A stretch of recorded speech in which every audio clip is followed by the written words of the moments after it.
Gods of Greek mythology. 10 most powerful gods of ancient Greece. Imagine a world where lightning splits the sky, the sea obeys words, and death itself fears the wrath of the gods. This is not fiction, this is Greek mythology. Here, the gods are not just creatures. They are elements, ideas, punishment, and hope at the same time. In this video, we will delve into the epic pantheon of ancient Greece to discover the 10 most powerful gods who ruled the world, the destinies of people, and even nature itself. You will find out which of them was ruthless and which was a wise judge, who held the throne of Olympus, and who led armies into war. Why these 10? What secrets did they hide behind the golden mask of power? And were people really just pawns in a great game for them? Watch the video to the end, because each god here carries a piece of truth about our own strength, fear, and will. Subscribe if you're fascinated by myths, history, and the power of ancient knowledge. The next one will be even more powerful. Hephaestus. According to the myths of ancient Greece, among the shining, powerful, beautiful gods of Olympus, there was one who had neither a perfect appearance, nor a royal voice, nor stunning charisma. But it was thanks to him that the Greek gods received immortal weapons, enchanted artifacts, and armor that could change the course of history. His name is Hephaestus, the god of fire, metal, forging, construction, machines, crafts, engineering, and creative genius that comes from the depths of the earth. His world is not the sky or the sea, but the red-hot interior of furnaces, the blows of a hammer on an anvil, and lumps of red-hot copper. This is the god in whose hands matter comes to life, turning into magic. Hephaestus was the only god whom the Olympians themselves considered physically ugly. According to various sources, he was lame from birth or became so after Hera, angry at his appearance, threw the baby from Olympus into the sea. Other versions claim that Zeus did it because Hephaestus supported his mother in a dispute. Be that as it may, the little god fell into the waters of the ocean and was saved by the sea goddesses, Thetis and Eurynome, who hid him in their caves, where he began to learn the art of fire, forging, and creating amazing mechanisms. From an early age, he created for his rescuers a golden workshop, surrounded by mechanical servants made of pure metal, who walked and talked, listening to orders. These were the first prototypes of robots in the myths of mankind. Later, Hephaestus returned to Olympus, not as a beggar, but as a master who had no equal. He built the heavenly palaces for the gods, the throne of Zeus, magical chariots, swords, shields, armor, and even jewelry. He is credited with creating the lightning bolts for Zeus, the trident for Poseidon, the belt of Aphrodite, the chariot of Ares, the helmet of Hades, which made him invisible, and most famously, the shield of Achilles, which was described in Homer's Iliad as a masterpiece of art that contained the entire world. Hephaestus also created Pandora, the first woman, whom Zeus ordered to be made as a punitive gift to humanity, sealing all the world's troubles in her chest. Hephaestus was also an engineer god. His blacksmith shop in the depths of Mount Etna, according to myths, is filled with automatic devices, mechanical servants, autonomous forges, self-propelled chariots. He not only forged swords, but also built living mechanisms from metal. It was thanks to Hephaestus that objects that defied nature appeared on Olympus. Magical throne mechanisms, traps that captured enemies, and benches that flew to the owner themselves. However, Hephaestus's life was not full of honor and glory. His wife was Aphrodite, the goddess of love and beauty, but this union was deeply unequal. She betrayed him with Ares, the god of war, and it was Hephaestus, in a fit of anger, forged an extremely thin net trap, in which one day he caught the lovers during their betrayal and exposed them to all of Olympus. This scene became a symbol of bitter irony. The ugliest god caught the most beautiful goddess and the bravest warrior in a trap he had created himself, a manifestation of intelligence against strength and beauty. Hephaestus symbolizes the Greek idea that true strength lies not only in muscles or physical attractiveness, but in intelligence, creativity, endurance, and the ability to create a new world from nothing. He is the embodiment of the master, craftsman, engineer, who conquers the elements of fire and metal. His symbols, hammer, anvil, bellows, fire, remain emblems of labor and art even today. In ancient times, Hephaestus was worshipped by all craftsmen, blacksmiths, architects, and builders. His temple in Athens, the Hephaestus, one of the best-preserved temples of classical Greece, still stands majestically, as if defying time and oblivion. Hephaestus is not only the god of metal. He is a symbol of those who, despite pain, humiliation, or physical limitations, rise and create the invincible. He is the fire that forges destiny. The fire that, although whispering in the shadow of the furnace, still shapes the world. Demeter. At the heart of Hellenic mythology, among the noisy gods of war, lightning, and dungeons, lives a quiet but invincible force. Demeter, the goddess of agriculture, harvest, and the very life-giving essence of nature. Her name means Mother of the Earth. And it is no coincidence. It is she who gives food to humanity. It is her will that determines whether the year will be generous or the earth will be covered with cracks of hunger. She is a goddess who carries a sickle not as a weapon, but as a gift, a sign that every grain has a chance to sprout, every field can be resurrected if her soul blesses it. Demeter is the daughter of the Titans Kronos and Rhea, the sister of Zeus, Poseidon, Hades, Hera, and Hestia. Unlike most of her divine relatives, she avoided conflicts, the throne, and loud quarrels. Her kingdom is fields, meadows, grass, and the spirit of bread baked in homes. She was revered not out of fear, but with deep respect, because people knew, without her, there would be no bread, no life. When she smiles, the gardens bloom, the wheat ripens, the wine flows, but she only has to sigh in anger, and the earth turns into a wasteland. The most famous myth associated with Demeter is the story of her daughter Persephone. Persephone, the embodiment of youth, spring, and flowering, was kidnapped by Hades, the god of the underworld. It was not just a kidnapping, it was a blow to the very essence of Demeter. Despair seized her. She went around the earth, looking for her daughter, but could not find her either in the seas or in the skies. Her grief became the grief of all nature. The earth ceased to bear fruit, the trees shed their leaves, the grass withered, the first winter came. In her grief, Demeter left Olympus and settled among people, turning into an old wanderer. In the city of Eleusis, she found refuge in the house of King Celeus and his wife Metaneira, where she looked after their son Demophoon. And even in her suffering, she tried to do good. She wanted to make the child immortal, but her intentions were destroyed when Metaneira interrupted the ritual. It was then that Demeter discovered her divine essence and taught people the sacred knowledge of agriculture, plowing, sowing, reaping. Thus appeared the Eleusinian Mysteries, the most mysterious cult of ancient Greece, which revealed to the initiates the truth of life, death, and rebirth. Zeus, seeing that without a harvest people were dying and sacrifices to the gods had stopped, was forced to intervene.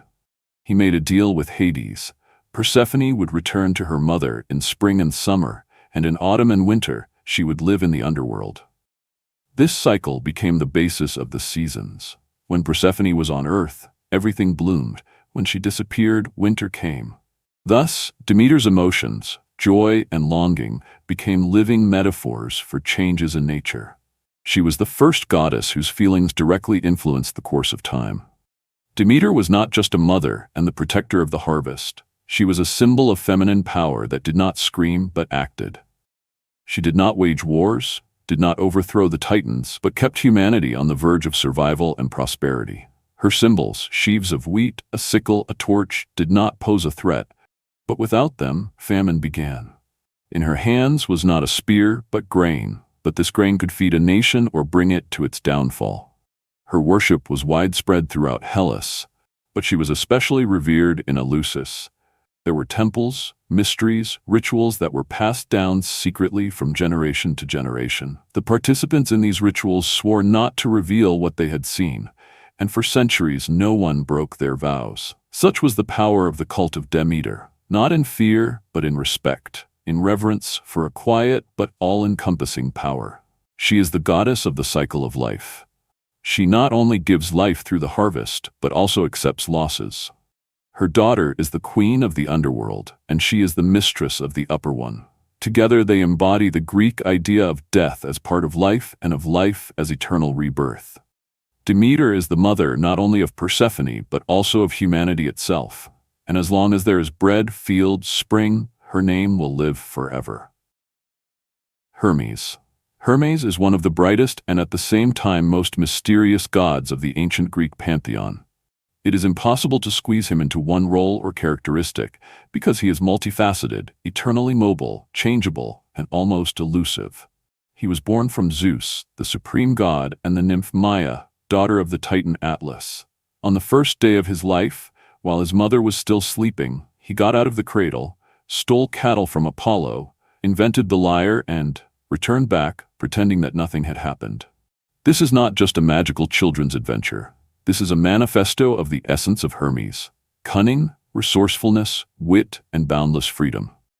Since then, Hermes has become the messenger of the gods, the messenger of Olympus, the patron saint of travelers, merchants, thieves, and even magicians. His speed was legendary. He wore winged sandals, a helmet with wings, and carried a caduceus, a staff with two snakes entwined around it. This staff would eventually become a symbol of medicine, although in ancient times it personified diplomacy, wisdom, and the power of a peaceful word. Hermes knew how to settle conflicts, not through force, but through reason. He could speak to even the most dangerous creatures and convince enemies to stop fighting. But Hermes is not just a messenger. He is associated with deep magic, which is not like Zeus's thunder or Poseidon's sea storms. His power lies in knowing boundaries, transitions, and invisible lines that divide worlds. He is the psychopomp, the guide of souls to the realm of the dead. He does not judge like Hades, nor punish like the Erinyes, but simply accompanies souls through a thin veil. His step is the last touch of the world of the living before the eternal journey to the other side. In this, his role is particularly mystical. He is the one who crosses the boundaries between life and death, between worlds, between truth and lies. As the god of trade, Hermes was considered the patron of deals, profit, and commerce. But it is not only about buying and selling, it is about the ability to see benefit where others see chaos, and to create connections between what seem incompatible. He was the god of the clever, of those who know when to be silent and when to speak. Merchants honored him before long journeys, because he could guarantee safety on the roads, protect against thieves, or conversely, help to steal if they did not pray sincerely enough. His dual nature always balanced between light and shadow. Hermes was also the god of invention. It was he who created the first lyre, later giving it to Apollo. He is credited with the emergence of language, mathematics, and writing. He is the god of logic and at the same time the god of deception. It is no coincidence that his name became the root for the word hermetic, closed, mysterious, inaccessible to the uninitiated.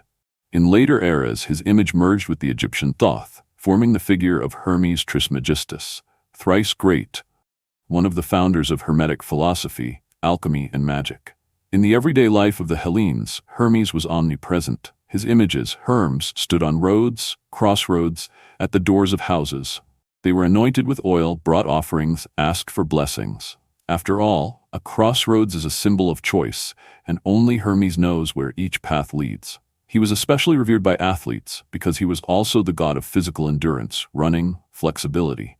His image often combined courage with grace, speed with grace, mind with body. Interestingly, Hermes was one of the few gods who could freely visit all the kingdoms, Olympus, the earth, the underworld, and everywhere he left his mark, sometimes as a messenger, sometimes as a cunning one, sometimes as an observer. In myths, he was not always good, but he was always interesting. It was he who helped Perseus defeat Medusa by giving him magic sandals. It was he who helped Odysseus avoid the spell of Circe. It was he who lulled Argus, the guard giant with 100 eyes, and saved Io. He was everywhere where the game, the intrigue, the plan was unfolding. His cult did not require strict rituals. He did not like pathos. He was not offered bloody sacrifices like Ares, and did not build grandiose temples like Athena. But he was whispered in his ear, asked during the journey, remembered in the most difficult moments. Because Hermes is the spirit of transition, the elusive moment where fate is decided.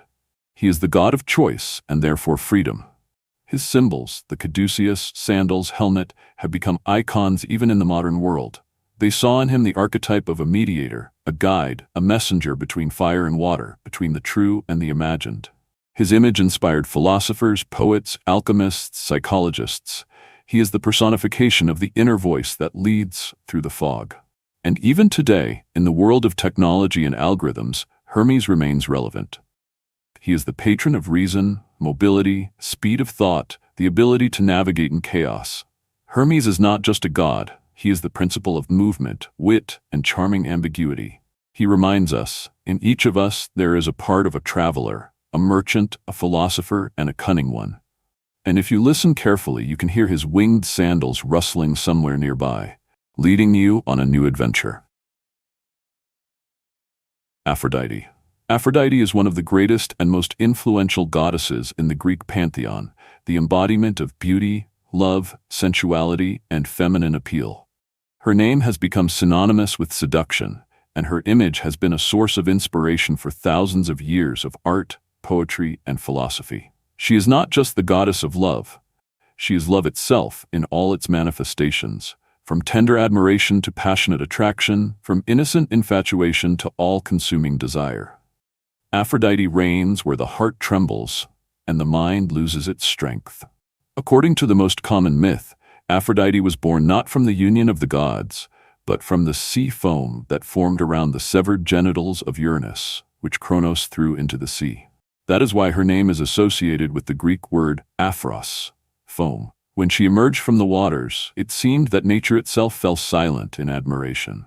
The birds stopped singing, the waves stopped, and the wind died down. Her beauty was so perfect that all the other goddesses felt envy, and the gods thirst. She immediately became the one whose desire could change the course of events, not only on Olympus but also in the world of people. Aphrodite is a goddess who possesses the absolute magic of attraction. She has a belt that makes everyone who wears it infinitely desirable. This belt has repeatedly caused conflicts among the gods, and even war among mortals. According to one of the most famous myths, it was Aphrodite's fault that the Trojan War began. When three goddesses, Hera, Athena, and Aphrodite, asked Paris to choose the most beautiful, she promised him the love of the most beautiful mortal woman, Helen of Sparta. And although her beauty brought the downfall of Troy, she was so irresistible that none of the gods opposed her will. On Olympus, Aphrodite had a difficult reputation. She was given in marriage to Hephaestus, a lame but brilliant blacksmith. The marriage was purely formal, as the goddess of love had numerous affairs, the most famous of which were with the god of war Ares. From this union were born children, including Harmony, the personification of harmony, and Eros, the goddess of passion and desire. The contrast between Aphrodite and her chosen ones symbolized a profound truth. Love is not subject to logic, and even beauty is drawn to power, even if it is destructive. But Aphrodite is not only about carnal passion. She has a deep and complex nature. She symbolizes fertility, spring, the rebirth of life after winter. Her cult includes magic, purification rites, and spiritual elevation. In some regions, she was revered as a goddess who grants the union of souls, harmony between man and woman, and not just short-term pleasure. Aphrodite was the patroness of marriage, and at the same time, its temptress, the personification of freedom of choice, the right to one's own feelings. In art, she was always depicted as charming, often naked, with long hair accompanied by doves, roses, and seashells. Her body was not just an ideal, it embodied cosmic harmony, where everything is subordinated to the proportions of beauty. Her presence meant that space would be filled with light, fragrance, and tenderness. But where Aphrodite is, there is always danger, because she does not recognize boundaries, morality, or conventions. She is an element that leads. A special place in mythology is occupied by her son, Eros, in the Roman version, Cupid. He is the god of erotic love, whose arrows strike both gods and mortals and deprive them of their will. Eros is not only her child, but her continuation. He does her will, although he often plays his own games. Because of him, conflicts are ignited, stories are started, which then turn into legends. The cult of Aphrodite was very widespread throughout Hellas. Her largest sanctuaries were in Cyprus, Cythera, and Corinth. There she was honored not only by priests but also by ordinary women who asked for happy love, healing from disappointments, and feminine power. In some cities, temples functioned, where Aphrodite's servants conveyed the goddess's blessings through bodily intimacy. This type of worship has ancient sacred roots and has nothing to do with the banal perception of debauchery.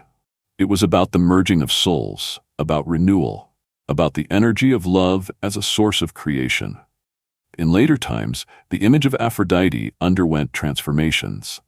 In Rome, she was identified with Venus, and this goddess became not only the patroness of love, but also the progenitor of the entire Roman people, through Aeneas, her son by a mortal. In the Renaissance, Aphrodite again became the center of admiration. She was depicted on canvas, carved in marble, and praised in poetry. Her image came to life in every female figure that combined beauty, intelligence, and independence. Aphrodite is not just a myth. She is an archetype encoded in our subconscious. She speaks to everyone who has loved and been loved, who has sought harmony, beauty, and inspiration. She reminds us, true power lies in the ability to touch the heart, not to strike with a weapon. And even today, when technology replaces feelings, her energy lives in every kiss, in every look, in every impulse of the soul that seeks another. Aphrodite is eternal, because love never dies. Artemis. Artemis is one of the most original and strongest goddesses of the ancient Greek pantheon. Her image is a combination of wild nature, indomitable will, and deep feminine essence. She was not gentle and obedient as one might expect from her. Artemis was from the beginning free, untouchable, faithful only to herself. Born of Zeus and Leto, she is the twin sister of Apollo. From childhood, her fate was special. Already at a young age, she asked her father Zeus for eternal virginity, freedom to wander the mountains and forests, wear a short tunic, and lead the nymphs. Zeus, although he rarely listened to women, fulfilled all her wishes, because he knew before him was not just a daughter, but the future mistress of wild nature. Artemis was the goddess of hunting, but her hunting was not cruel destruction, but a harmonious merger with the rhythms of nature. She is the keeper of the balance between life and death, between prey and predator. She was accompanied by deer, wolves, and bears. She could rush through the forests without leaving a trace. Her bow is not only a hunting tool, but a symbol of strength, precision, and independence. Where other gods interfered in the fate of people, Artemis acted differently. She watched, protected, and punished those who violated her rules. Her connection with the moon is another facet of deep symbolism. Artemis is the personification of the female cycle, the rhythm of time and night magic. In the sky, she appears as a thin silver sickle, illuminating the path for travelers, hermits, and those seeking truth in silence. She sees everything that is hidden from the sun. She is the patroness of night creatures, girls who are afraid of the dark, and women who seek freedom. In her presence, even the stars seem to blink more slowly, with respect. Artemis is the protector of purity, not only physical, but also moral. Her nymphs were faithful to her, and anyone who dared to disturb their peace was cruelly punished. The most famous example is the hunter Actaeon, who accidentally saw Artemis naked while she was bathing in a stream. For this, she turned him into a deer, and his own dogs tore him apart. This was not cruelty for cruelty's sake. It was a demonstration of her principles: inviolability, respect, a line that cannot be crossed. At the same time, she is a gentle protector of girls and women who have not yet become mothers. She helps in childbirth, although she herself retains her virginity. This paradox reveals her as a deep archetypal force, a woman who has power over life, but does not obey the laws of the male world. It was Artemis who helped her mother give birth to her brother Apollo, and did it without the help of other gods, which once again emphasizes her strength and independence. Her temples were built among forests and mountains far from cities. The most famous is the Temple of Artemis in Ephesus, one of the 7 wonders of the ancient world. But her worship was not limited to architecture. Her festivals, such as Brauronia, were held in nature, where young girls performed rites of passage into adulthood. There they learned silence, observation, endurance, like a real huntress. Artemis did not demand blood, she demanded respect for nature and her own self. Her relations with other gods are a separate story. She often disagreed with the decisions of Olympus, did not obey Ares, despised Aphrodite, was at enmity with Hercules. But even they were wary of her. For Artemis is not beauty or strength in the usual sense. She is cold determination, restrained power, and instinct for survival. She is the voice of the forest, the whisper of the night, the echo of footsteps among the rocks. The symbols of Artemis are the bow, silver arrows, the moon, deer, cypress. They are not just decorations, they are keys to her essence. The bow is a sign of control and integrity.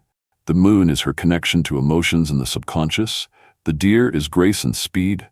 The cypress is the immortality of the soul. Even in her hardness is truth. Even in her silence is depth. In later times, Artemis merged with the Roman Diana, but even in this transformation, she retained her original nature. She continues to be remembered in poetry, music, and in feminist interpretations of female power. She became a symbol of a woman who is not afraid to walk her own path, to reject the expectations of society, and to carry light in the midst of darkness. Artemis is not just a goddess. She is the soul of nature, the essence of an independent woman, a defender of silence and truth. She does not need admiration, but her presence is not forgotten. She comes when we seek strength within, when we feel the call of freedom, when we are ready to be ourselves, even if the whole world is against. Apollo. Apollo is one of the brightest and most majestic figures of the ancient Greek pantheon, a god who unites sunlight, music, prophecy, art, and healing into a single source of heavenly harmony. His name speaks of the power of beauty, order, and purity. He is not just the god of the sun, he is the divine ideal of the Greek worldview, a man in his prime, wise, beautiful, harmonious in every movement, sound, and word. He was born into the world together with his twin sister Artemis, from Zeus and Leto, and immediately after birth he manifested his divinity by killing the serpent Python who was pursuing his mother. From that moment on, he became not only the victor over chaos, but also the founder of the Delphic sanctuary, where the famous Pythia prophesied. In Delphi, in the center of the world according to the Greeks, Apollo had his main prophetic sanctuary. It was there that the sacred omphalos was located, the navel stone of the earth, a symbol of balance and center. The future was prophesied there. Kings, generals, philosophers went to Delphi to receive instructions from the god who saw further than anyone else. But Apollo was not just a soothsayer. His predictions were always encoded in allegory, ambiguity, and only those who had wisdom could understand the true meaning.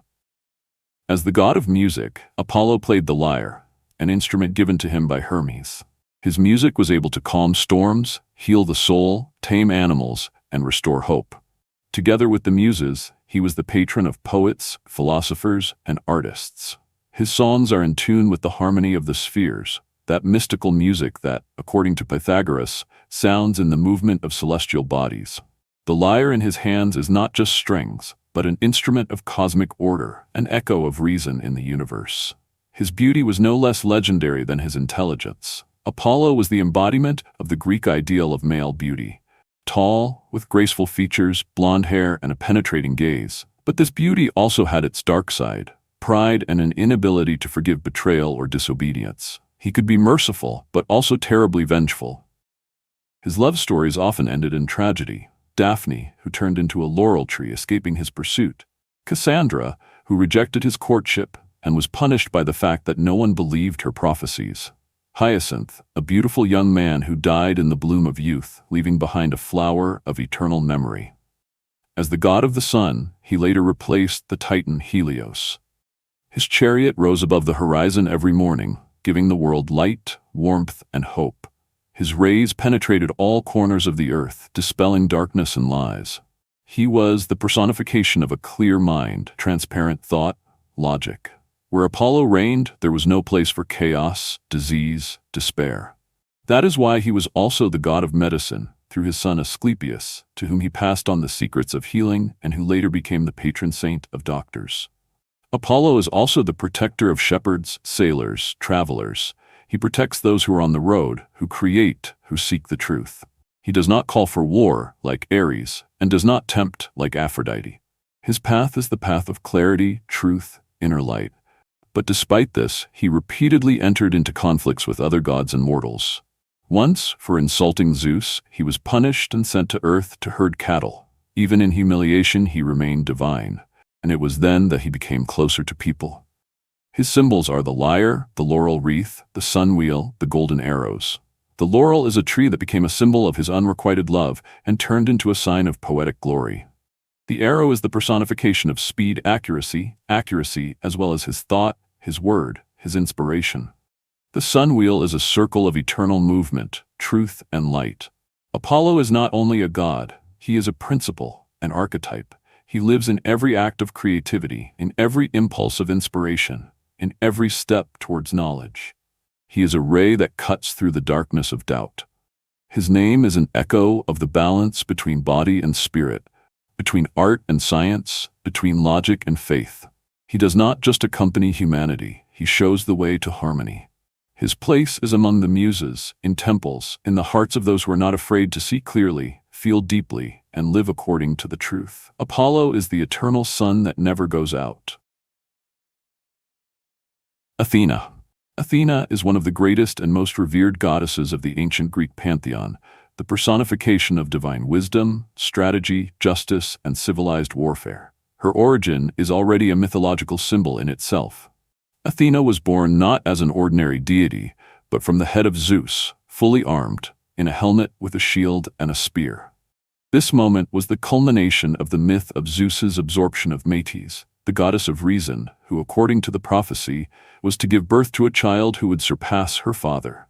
To avoid being overthrown, Zeus swallowed Metis, but over time he felt an unbearable pain in his head.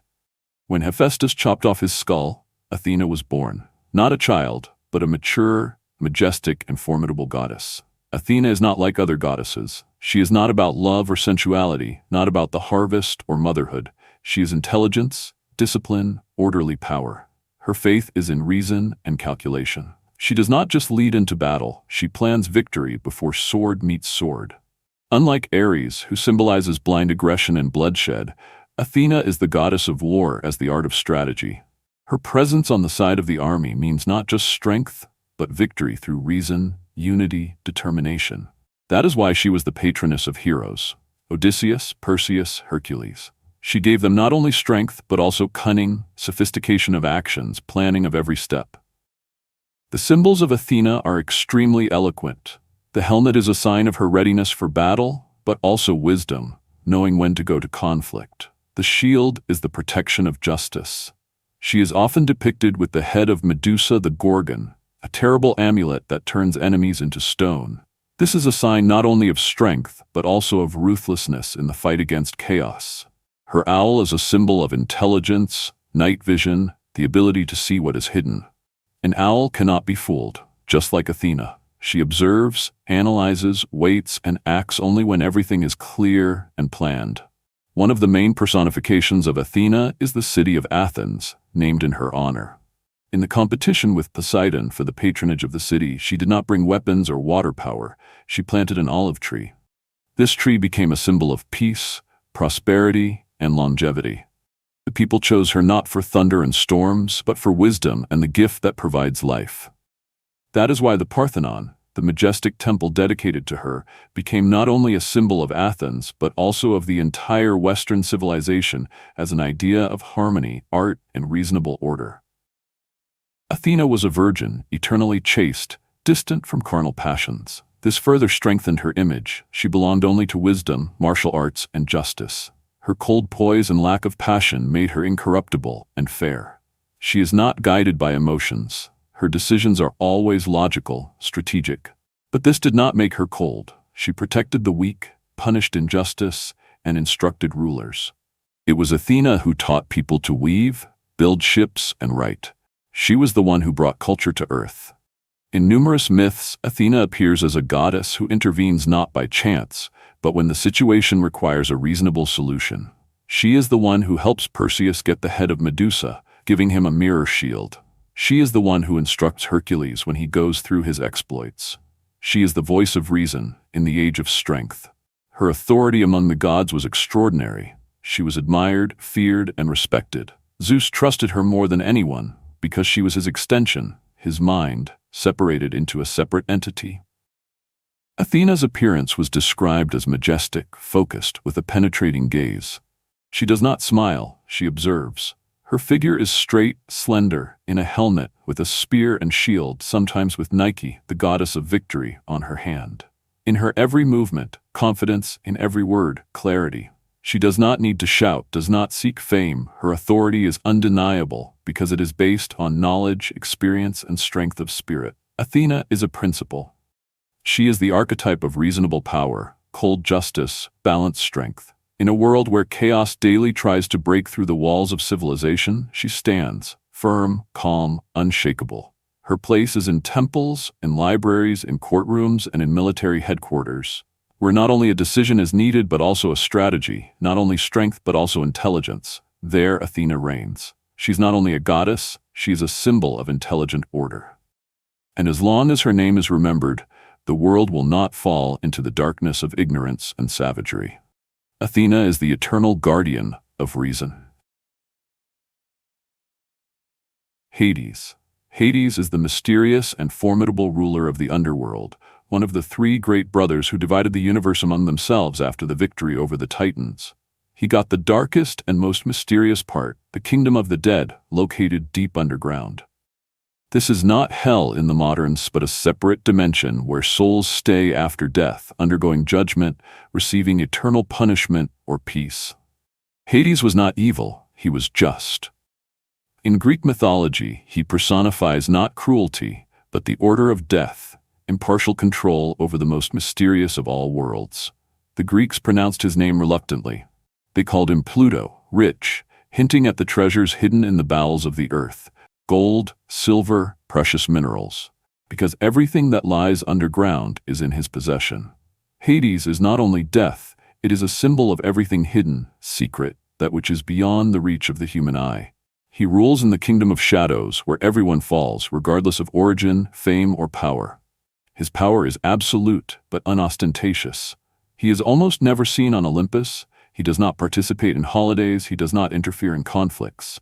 His strength lies in distance, in silence, in control over the invisible. Hades' appearance is described as majestic, dark, and stern. He is in a dark tunic with a strong staff in his hand, a symbol of power which he never raises in vain. His invisibility helmet, a gift from the Cyclops, allows him to disappear from the eyes of even other gods. This helmet was also worn by Perseus and Athena when they set off on important missions, because it allows you to be everywhere and nowhere at the same time. Hades' most famous companion is Cerberus, a three-headed dog that guards the gates to the underworld, keeping the living out and the dead out. He is part of the unbreakable order established by Hades.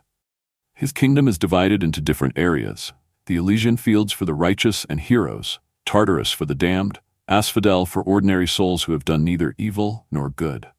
The souls are judged by three mythical judges, Minos, Rhadamanthus, and Aeacus, but Hades stands above all. He does not interfere with their verdict, but it is he who guarantees the execution of the sentence. His kingdom is not anarchy, but a clearly structured system where there is no place for chance or emotions. In the world of the living, will rules, and in the kingdom of Hades, consequences. Hades was not soulless. His myth of the abduction of Persephone is one of the most famous and most discussed stories. He kidnaps Demeter's daughter, falling in love with her, and makes her the queen of the underworld. Demeter, in grief, stops the growth of all plants, and the world freezes. To avoid a catastrophe, Zeus is forced to intervene. Persephone returns to the surface, but only for part of the year, because she ate pomegranate seeds, a symbol of the eternal connection with the kingdom of the dead. That is why winter comes, when Persephone goes to Hades again. This cycle reflects the continuity of life and death, the change of seasons, the connection between fertility and the underworld. In a religious sense, Hades was considered a very serious deity. He was not offered sacrifices in temples, hymns were not sung. He was honored secretly, most often at night. He accepted black animals as a sacrifice, and these rituals were performed with the utmost caution. Because to call Hades is to cause death. But when death was approaching, he was called upon as a guide, as the only one who would open the door to the next stage of existence. He is not a punisher, but a guard. Neutral, invisible, silent. It is interesting that Hades had no offspring. Unlike Zeus or Poseidon, he did not disperse his power in the world. His will is concentrated on maintaining the boundary. He is a symbol of the finale, the end of everything. And this is his greatest secret. Hades does not change because death is a constant. His power does not need demonstrations. He exists as the foundation of being, a shadow that is always nearby, although invisible. He rarely appears in Olympic dramas, but his presence is eternal. because even the gods are afraid to upset the balance of death. Without Hades, there would be no completion, no transition, no justice beyond earthly life. He is the final judge, the guardian of the threshold, the guardian of eternal peace. His kingdom is not a prison, but inevitability. He is not an executioner, but a watchman. And as long as humanity lives, as long as the concept of death exists, the name of Hades will be spoken with respect and fear. Not as an evil force, but as a reminder that everything has an end, and that behind that end stands the one who forgets no one. Hades is the silence after the voice, the calm after the storm, the truth after life. Poseidon. Poseidon is one of the most powerful and revered gods of the ancient Greek pantheon. The brother of Zeus and Hades, he received possession of an element that both enchants and frightens: the boundless seas, stormy oceans, underwater depths that keep the secrets of millennia. After defeating the Titans, it was Poseidon who had the honor of becoming the lord of the water element. But unlike gentle springs or calm streams, he was the personification of the primordial, wild power of nature. His anger caused a storm, and his appearance, a storm. He is not just a sea ruler, but a god who combines the formidable energy of the ocean, earthquakes, and the power of domesticated animals. Poseidon was depicted majestic, with a beard, holding his famous trident in his hands, a symbol of absolute power over the waters. One blow with this trident tore apart rocks, caused tsunamis, or split the earth from which springs burst. It is he who is credited with the creation of the first horse, a wonderful creature that became a symbol of nobility and strength. In some versions of the myths, it is said that the horse was born when Poseidon struck the ground with his trident, and from the crack came this wild, proud creature. Thanks to this, Poseidon also became the god of horses, and it was to him that races, competitions, and sacrifices in the form of stallions were dedicated. His abode was a palace at the bottom of the Aegean Sea, built of pearls, corals, and gold. There he was accompanied by sea nymphs, tritons, dolphins, and hippocampi, mythical seahorses. But Poseidon is not the god of an isolated kingdom. He constantly interfered in the affairs of gods and mortals, participating in wars, quarrels, and even conspiracies against Zeus himself. His character was unpredictable, like the sea, generous to those who honored him, and merciless to the defiant. Among the most famous myths about Poseidon is his rivalry with Athena for the right to rule the city. To win the favor of the Athenians, Poseidon struck the rock of the Acropolis with his trident. A salty spring, according to other versions, a horse, came out of the crack. Athena gave people an olive tree, a symbol of peace, prosperity, and stability. People chose it, and Poseidon, angry, flooded the plains of Attica. This myth well illustrates the character of the god: impulsive, proud, but at the same time capable of generous gifts. In the travels of heroic epics, Poseidon acts as a powerful patron or a merciless enemy. In Homer's Odyssey, he pursues Odysseus because of the blinding of his son, the Cyclops Polyphemus. Poseidon takes revenge on the sailor with years of storms, delays, and hardships until he is atoned for. In the Iliad, Poseidon supports the Achaeans, intervening in the battles of Troy, although he always acts with caution so as not to cross the line set by Zeus. His descendants and love are a separate page of mythology. Poseidon had many novels with nymphs, goddesses, and mortal women. Giants, sea monsters, heroes, and kings were born from him. With Medusa Gorgon, he became the father of Pegasus, a winged horse that emerged from the blood when Perseus cut off her head. With the Thessalian Tyra, he gave birth to Neleus and Peleus, future kings. All these myths show the descendants of Poseidon carry within them greatness, power, and often the curse of the water element. Poseidon was dedicated to temples throughout Greece, especially in port cities. The most famous temple was in Sunion, built on a steep rocky coast overlooking the Aegean Sea. Sailors made sacrifices to the god before setting sail, threw coins into the water, and in times of storms begged for salvation.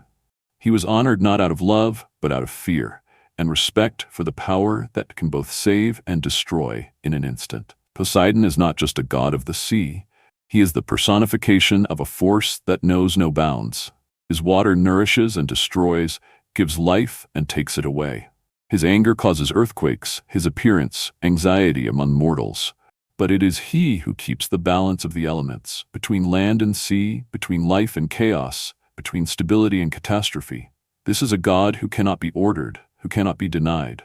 Even the Olympians respected him, because they knew that without him the world would lose its balance.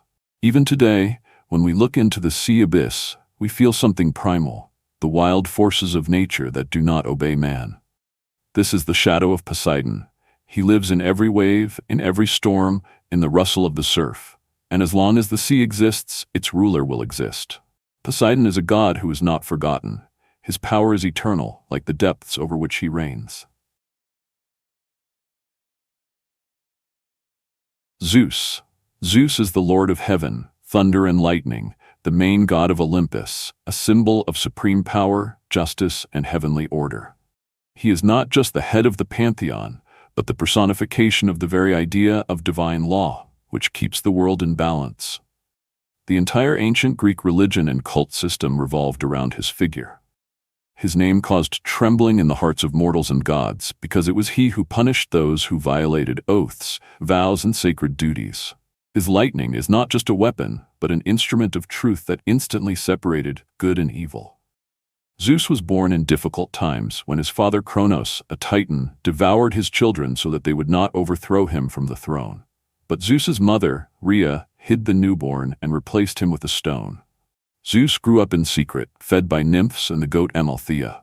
Having grown up, he forced Kronos to vomit out his brothers and sisters. Hestia, Demeter, Hera, Hades, and Poseidon. Together they started a war against the Titans, Titanomachy. The victory brought a new order. The universe was divided between the three brothers. Zeus got the sky, Poseidon the sea, Hades the underworld. Earth and Olympus remained a common territory, although the real power belonged to Zeus. His throne on Olympus was golden, decorated with symbols of power, and above his head was an eagle, a bird that was considered the messenger of the gods and the embodiment of power. Zeus ruled the world not only by force, but also by wisdom. He judged between gods, people, and other creatures. When someone violated an oath or the law of hospitality, he punished mercilessly. When someone remained faithful and honest, he rewarded abundantly. He was the personification of cosmic order, stopping chaos and maintaining harmony. Zeus was also the god of rain and fertility, for his lightning brought not only fear, but also moistening the fields. In times of drought, he was turned to as the last hope. In every major city of Greece there was a temple in his honor. But the most magnificent was the temple of Olympian Zeus in Athens, and the temple in Olympia, where one of the 7 wonders of the world stood, a huge statue of Zeus by Phidias, made of gold and ivory. His personal life was the subject of many myths, and at the same time, a manifestation of divine power. His marriage to Hera, the goddess of marriage, was full of conflicts due to Zeus's numerous betrayals. But it was from him that such powerful gods and heroes as Athena, Apollo, Artemis, Hermes, Perseus, Dionysus, and even Hercules, a hero who later became a god. Zeus could transform into animals, people, phenomena. His power manifested itself in an infinite range of forms. He was a bull when he abducted Europa, an eagle when he abducted Ganymede, a golden shower, when he conceived Perseus from Danae. Zeus did not tolerate contempt and pride. He overthrew Typhon, a huge monster that threatened even Olympus. He destroyed Phaethon, the son of Helios, who carelessly sat in the chariot of the sun. He punished Prometheus, who stole fire for people, chaining him to a rock where an eagle tore his liver every day. And at the same time, it was he who gave Hercules the opportunity to go through the path of feats and become immortal. In these actions, all the complexity and justice of Zeus, punishment for disobedience, reward for the path of struggle. Zeus often intervened in the fate of people and nations. In Homer's Iliad, he balanced between the Achaeans and the Trojans, allowing events to unfold according to fate, but he himself influenced the course of the war. His will is law, but at the same time, he was not a despot. He was respected not only for his strength, but also for his wisdom, strategic thinking, and ability to see the picture of the whole world. In ancient culture, Zeus was a symbol of paternal power, the patron of rulers, the guardian of justice. His name was invoked during the conclusion of treaties, court cases, and state rituals. He was the guarantor of morality, law, and natural order. His lightning is not only punishment, but also blessing. Zeus is the archetype of the Lord. He does not just rule the gods, he holds the sky like a ceiling on his shoulders, and under him, all the worlds that tremble before his judgment. His face is formidable, but wise. His power is like a storm, all-encompassing, merciless, but purifying. His presence is a sense that there is order above the world, and that even in the most difficult times someone is watching from above, ready to stop the chaos with a single bolt of lightning. And while the sky rumbles during a thunderstorm, the ancient Greeks knew. Zeus speaks. And even in our time, his image remains a symbol of justice, strength, and power, which is feared but without which the world would fall into chaos. Friends, we have overcome an exciting journey through the pantheon of the most powerful gods of ancient Greece. Their names are not just lines in ancient myths. They are symbols of eternal strength, passion, wisdom, and struggle. Each of them has left an imprint on world culture, on our idea of good and evil, of justice and passion, of power and sacrifice. If you liked this video, do not forget to like it, write in the comments which god impressed you the most, and of course, subscribe to the channel. Ahead are even more myths, mysteries, and epic stories from the most mysterious corners of world mythology. Press the bell so as not to miss new adventures among the gods and heroes. Remember, legends never die. They live in us and with us. See you soon.